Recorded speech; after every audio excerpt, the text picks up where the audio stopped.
Do you remember those weirdly specific Facebook communities? Gossip Girl fans who work in marketing, or people who add lemon to everything. Super niche, but also made you feel like you belong somewhere and almost found your tribe, right? And I suspect that the smartest Indian brands are doing just that. Okay, let's break it down. I'm hit with 1,000 ads a day: Instagram stories, influencer shoutouts, meta ads, YouTube shorts, reels, hoardings, you name it. And frankly, I'm exhausted and low key confused. So you have these smart brands who came in and said, hold up, screw interruption marketing, and let's start building ecosystems instead.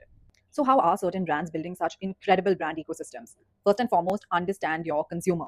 Map your consumers' likes, dislikes, behaviors, obsessions that go beyond just your product. Ask yourself, what is my consumer thinking about when they're not thinking about my product? Is she a wellness girly? Does she like matcha? Is she into health? Is he a movie goer? Does he like art? So on and so forth.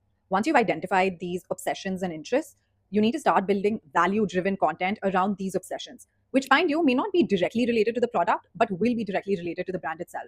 And I'm talking 80% value driven conversation and 20% subtle brand integration. Brands that are successfully building ecosystems today, they're not just shooting content, they're building a world of their own. They're not just talking about a trend or an obsession, they have become the platform for that obsession. Take Whole Foods, for example. They're not just talking about transparency around health, they're building a community of people who truly care about what goes into their food, hosting events, creating platforms, building spaces where like-minded people can come together and collectively become allies for the brand. You know, the thing is, when you've discovered a new Coke Studio track, you're not thinking about Coca-Cola. You're thinking about saving the music, sharing the music, hell, even adding it to your wedding playlist. Similarly, for the Amul girl, right? You're thinking, hey, that's great culture commentary, not, hey, I'm going to go buy butter tomorrow. And that's invisible marketing when the value remains, even if the brand disappears.